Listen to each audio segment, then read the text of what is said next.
मैं हूँ अल्ताफ शेख। आप देख रहे हैं किंग स्टार 24 न्यूज़। आज हम आए हुए हैं शिवाजी पार्क दादर का कहा जाता है, जहाँ पे यूपीडी के प्रोटेस्ट चालू थे सोनम जी वांगचुक जी के सपोर्ट में।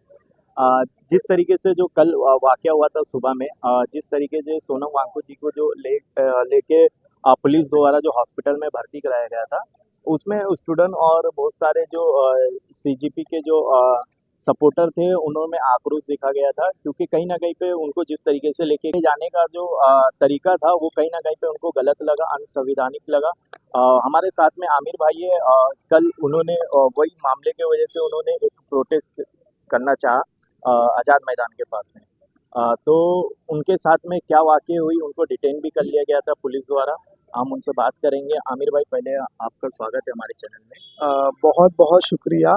भाई, कल जो है आप लोगों ने भाई जो प्रोटेस्ट किया था, वो किस वजह से किया था, क्या था पूरा मामला? क्योंकि हमने देखा है कि वो दिल्ली की पुलिस ने, मुझे ऐसा लगता है कि वो अमित शाह जो होम मिनिस्टर है उनके कहने पर, क्योंकि दिल्ली की पुलिस है सेंट्रल के हाथ में है, ये स्टेट के हाथ में नहीं है, तो जिस प्रकार से कॉकरोचेस से डर गई है सरकार, और उस डर की वजह से जो इंसान गांधी के मार्ग से अनशन पे बैठा था, उसको उसके विरोध में दिल्ली पुलिस ये नथुराम गोडसे की शक्ल में आकर वहाँ पे जो गुंडागर्दी की गई, जो सफ़ेद पर्दे के पीछे जो उनकी जो वो कहते हैं ना कि सफ़ेद जो उनका खूनी चेहरा था ना, जो इस सरकार का, वो छुपाने की कोशिश की। लेकिन ये एक चीज़ याद रखना चाहिए, हम तुम कितना भी पर्दा लगाने की कोशिश करो, हम जानते कि आप क्या है। तो उन्होंने जिस प्रकार से डाका डाला गया वो जंतर मंतर के स्टेज पर,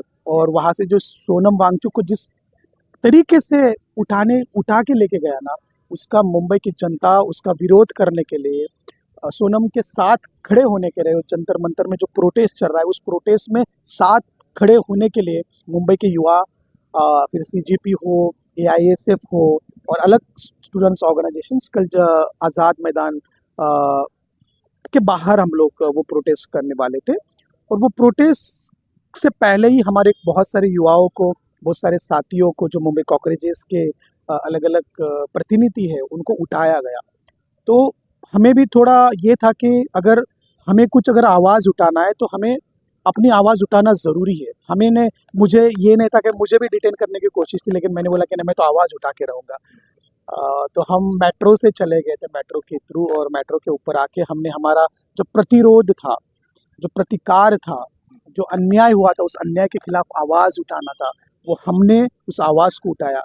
क्योंकि वो आवाज़ छोटा भी हो सकता है। वो हमने सुना है ना कि जंगल में जब आग लगी थी, एक चिड़िया नोच से उस आग को बुझाने की कोशिश करी, तो लोग कहते हैं कि तेरे नोच में कितना पानी रहेगा, लेकिन वो चिड़िया कह रही कि जब इतिहास लिखा जाएगा तब तुम्हारा नाम आग लगाने वालों में नहीं, आग बुझाने वालों में लिखा जिस जाएगा। टाइम पे भाई आपको पुलिस की वैन में डाला जा रहा था, वहाँ पे कुछ स्टूडेंट ने कहा कि आपके साथ में थोड़ी बहुत मारपीट भी हुई है। मुझे ऐसा लग और रहा है कि वो, पता नहीं मुझे, कि पुलिस, क्योंकि हमेशा कहा जाता है कि दिल्ली की पुलिस बहुत ही गंदे तरीके से पकड़ती है। मुझे भी मुंबई की पुलिस पे भरोसा था कि यार वो नहीं करेंगे। हमें ऐसा लगा था कि हमने वो स्पॉट भी इसलिए चुना गया था कि आज़ाद मैदान के बाहर है। अगर पुलिस अगर कुछ हो करते डिटेन, तो हमें वो बातचीत करेंगे हमसे और हमें बोलेंगे कि आज़ाद मैदान के अंदर करो। लेकिन जैसे हम मेट्रो स्टेशन से बाहर आ गए, पुलिस जो हमारी तरफ दौड़ आई, तो हम शुरू हो गए नारा देना, क्योंकि हमारा वो अधिकार है। और लोग कह रहे थे, पुलिस कह रहे थे कि परमिशन लेना चाहिए। तो बस मैं इस बात को क्लियर करना चाहता हूँ कि हम आज़ाद देश में रहते हैं।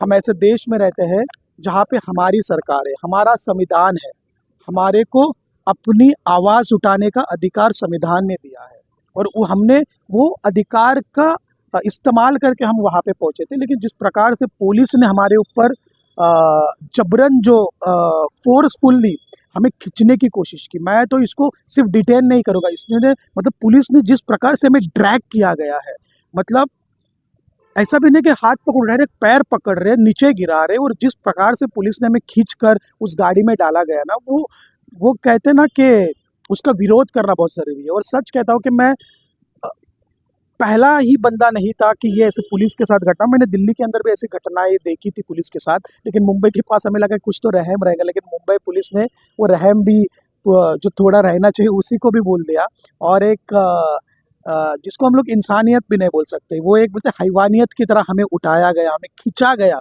हमें उठाया फिर हमें खींचा गया, हमारे महिला साथियों को पकड़ पकड़ के पुलिस ने लाया गया।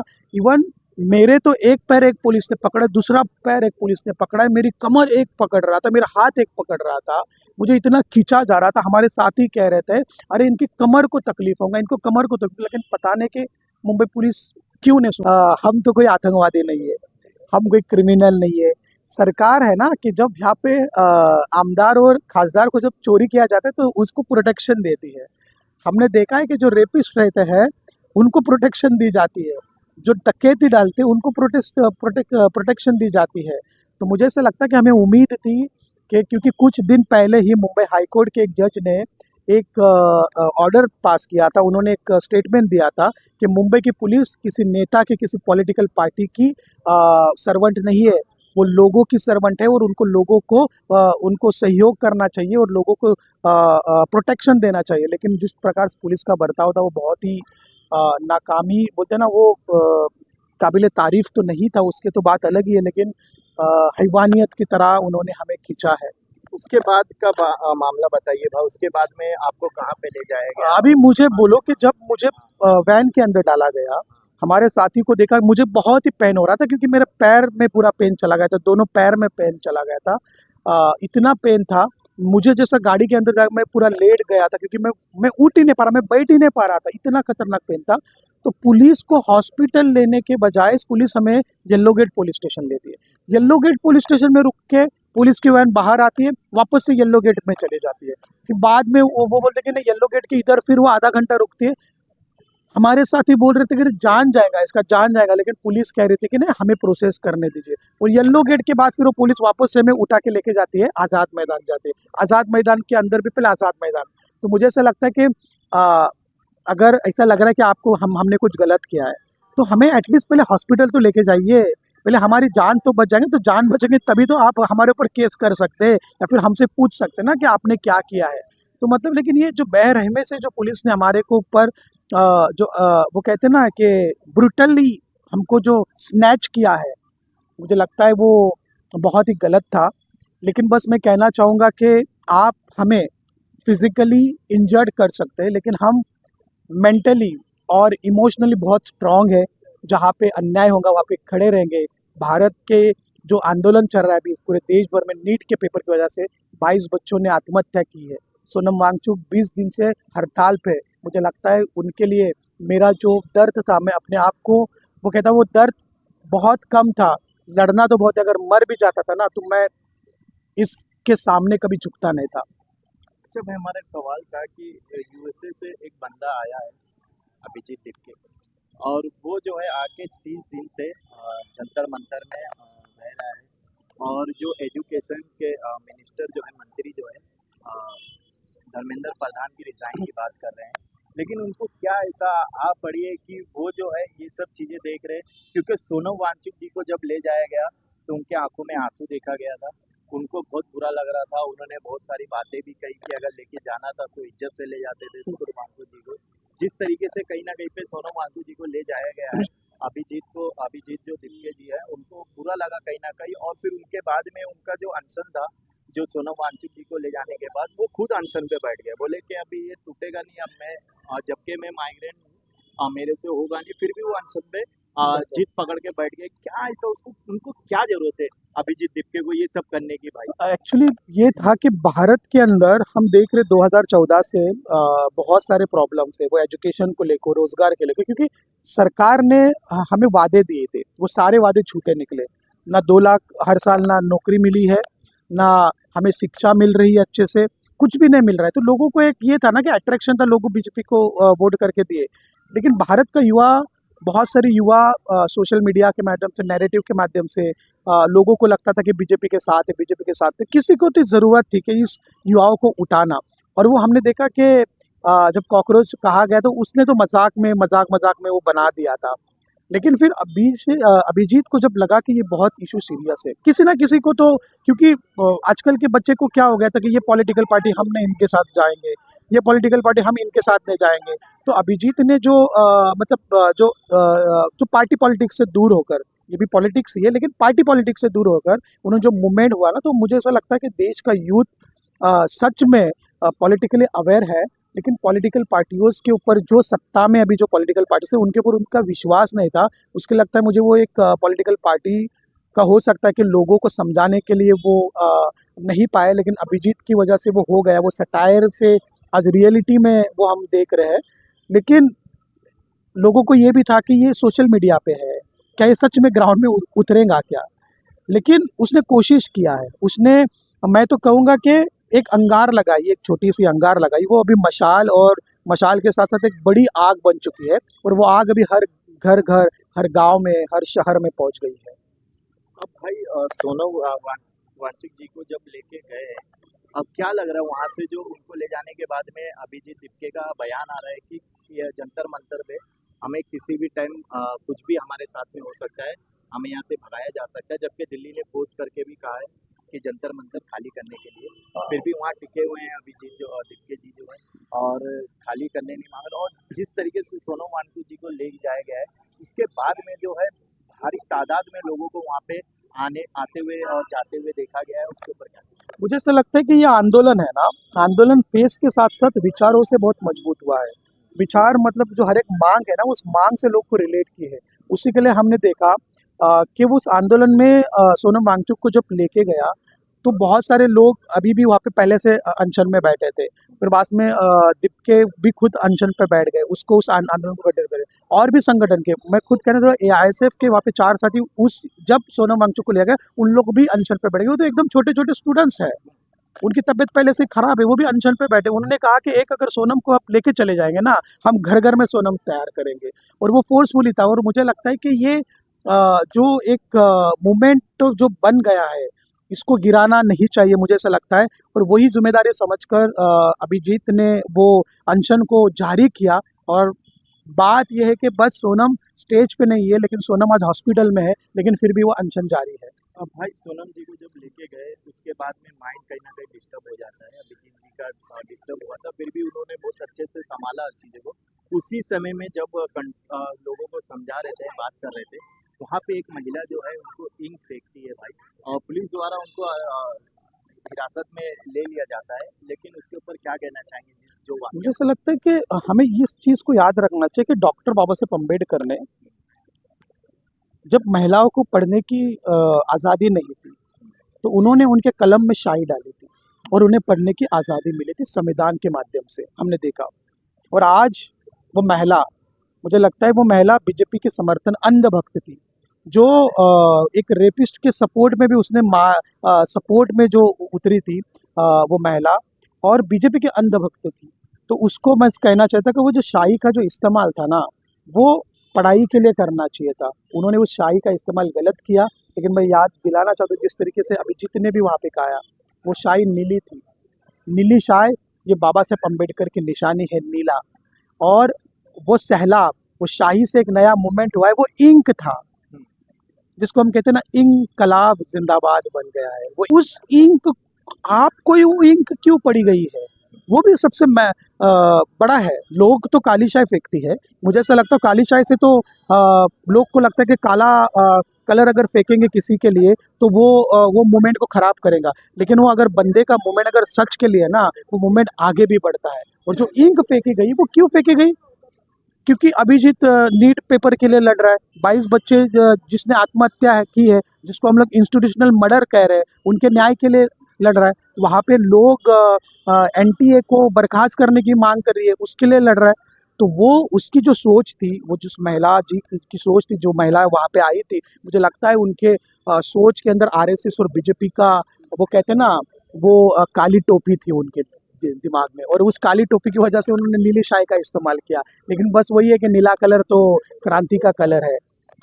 अच्छा भाई, लगातार जो है दिल्ली से वहाँ से खबरें आ रही हैं कि अभिजीत दिपके जो है वीडियो के माध्यम से हो या ऐसे भी हो सोशल मीडिया के माध्यम से, वो कह रहे हैं कि किसी भी वक्त कुछ भी हो सकता है। हमें यहाँ से जबरदस्ती हटाया भी जा सकता है, और कहीं ना कहीं पे भारी तादाद में वहाँ पे तैनाती देखी गई है हाँ पुलिस की। वो तो उसको किस तरीके से देख रहे हैं वो आप, तो क्या है, कुछ मुझे होने ऐसा वाला है लगता है कि हमने जब वीडियोस भी कुछ देखे कि बैरिकेड्स लगाना स्टार्ट हो गई है, 3 लेयर 4 लेयर के बैरिकेड्स लगाए जा रहे हैं वहाँ पे। पुलिस वो जो स्मोक गन रहती है उनके, जो स्मोक जो गन रहते हैं आंसू गैस जिससे फेंकी, उसको साफ किया जा रहा है। वहाँ पे वाटर कैनल के ऊपर पानी फिलअप किया जा रहा है, उसको चेक किया जा रहा है कि पानी आ रहा है कि नहीं बाहर। वहाँ पे राइफल्स लेके लोग वहाँ पे खड़े हैं। मुझे लगता है कि इस राइफल का इस्तेमाल चीन की बॉर्डर पे करना चाहिए, जो चाइना भारत के अंदर घुस रहा है। वो आतंकवादी नहीं है, वो भारत की सीमा नहीं है। ये सरकार वहाँ पे बांटने का काम कर रही है, और वहाँ पे जो सैनिक है ना, वो सैनिक भी किसान के बच्चे हैं और आंदोलन करने वाले भी किसान के बच्चे हैं। भारत सरकार उन दोनों का आपस में लड़ाने का काम कर रही है, क्योंकि वहाँ पे मोदी जी तो नहीं आने वाले लड़ने के लिए, धर्मेंद्र प्रधान तो लड़ने वाले नहीं वाले, तो वहाँ पे किसकी आपसी में ये रहेगा, किसान के बच्चे की और आर्मी के साथ। मुझे ऐसा लगता है जिस प्रकार से राजेंद्र प्रसाद ने जो नारा दिया था, मतलब जय जवान जय किसान का, तो मुझे लगता है कि उस लाल बहादुर शास्त्री ने जो नारा दिया था, जय जय जवान जय किसान का, उस नारे को सरकार जवान को और किसान के बेटे को आपस में लड़ाने का काम करे। लेकिन भारत के युवाओं का जज्बा मजबूत है, वो भगत सिंह के विचारों के ऊपर चलने वाले हैं, बाबा साहब अम्बेडकर के विचारों के ऊपर चलने वाले। पुलिस कितना भी फोर्स करे, पुलिस डराने की कोशिश कर रहे हैं। हमने देखा अभी बहुत सारे नेता मेंबर ऑफ पार्लियामेंट वहाँ पे पहुँच रहे, उनके समर्थन के अंदर रातों रात पहुँच रहे, क्योंकि पुलिस कभी भी उठा सकती है। लेकिन अगर पुलिस उठाएगी, मुझे ऐसा लगता है, तो भारत का युवा हर राज्य में लोक भवन घेरने के लिए निकलेगा। हम धर्मेंद्र प्रधान का इस्तीफा मांग रहे हैं, आप इस्तीफा नहीं दिए, उसके लिए कल संसद को घेरने का दिन है, और संसद तो कल घेरेंगे। तुम रोक सके तो रोक लो, हम संसद को भी घेरेंगे, हम संसद में भी आएंगे, हम सत्ता में भी आएंगे। रोकने की कितनी भी कोशिश करो, ये आंदोलन रुकने वाला नहीं है। भारत से हजारों नहीं लाखों युवा दिल्ली के अंदर कुछ कर चुके हैं। अब क्या लग रहा है भाई, सरकार जो है ये मार्च को होने देगी? देखो, सरकार तो होने नहीं देगी, लेकिन हम इस देश के युवा हैं, क्योंकि सरकार ने वहाँ पे, अभी दिल्ली पुलिस ने वहाँ पे बोर्ड लगा दिया है कि कोई भी व्यक्ति अगर इस जंतर मंतर के अंदर जाएंगे तो उसके ऊपर कार्रवाई की जाएगी। लेकिन मैं उसको कहना चाहूँगा, ये देश हमारा है, ये देश भारत के लोगों का है। तुम भारत के लोगों को अगर वहाँ पे अंदर जाने के लिए मना करोगे ना, जैसा ब्रिटिश लगा देते ना, Indians and dogs are not allowed, Mumbai के अंदर बहुत सारी जगह पे ब्रिटिश काल में, तो ये सरकार भी उसी तरह ब्रिटिश के कदमों पे चल रही है, और जगह जगह बोर्ड लगा रही है कि यहाँ पे तुम अगर जाओगे तो तुम्हारे ऊपर मतलब क्या बोलते हैं उसको, डिटेन किया जाएगा, आपके ऊपर कानूनी कार्रवाई की जाएंगी। लेकिन देश का युवा पढ़ा लिखा है, भारत के संविधान के तहत में है, और वो उस कल जंतर मंतर से निकलेंगे और संसद को घेरेंगे। अच्छा भाई, यूथ को क्या मैसेज देना चाहेंगे, और जो सीजेपी के जो प्रवक्ता है और जंतर मंतर पे है, उसका लगातार बयान आ रहा है कि जितने तादाद में हो सके जंतर मंतर में पहुंचे। महाराष्ट्र में आप हैं, महाराष्ट्र के युवाओं को क्या मैसेज? मैं तो बस महाराष्ट्र के युवाओं को यही कहना चाहूँगा कि जो कोई अगर जंतर मंतर नहीं पहुंच रहा है, वो सारे साथी अपने अपने एरियाज़ में, अपने अपने शहरों में, जो जंतर मंतर में कल संसद मार्च होने वाला है, उसके समर्थन में अपने अपने एरियाज़ में उतरे, और इस सरकार का निषेध करे, धर्मेंद्र प्रधान का इस्तीफा करे। जो युवा भी जागा है, उसने भी आग बंद नहीं करने चाहिए, क्योंकि थोड़ी भी अगर आग झपकी ना, ये सरकार कुछ ना कुछ दूसरा पेपर लीक कर देंगे, हमें हिंदू और मुस्लिम में बांटने की कोशिश करेंगे। लेकिन देश का युवा जाग चुका है। मैं तमाम आपके न्यूज़ के माध्यम से, चैनल के माध्यम से, मैं तमाम लोगों को, युवाओं को मैं यही विनंती करना चाहूँगा कि देश को आज आपकी ज़रूरत है, देश को आज युवाओं की ज़रूरत है। युवाओं ने अभी अपने कंधे पर राजनीति लेना चाहिए, और जगह जगह पे संसद मार्च के समर्थन में हमें रास्ते पे उतरना ज़रूरी है कल।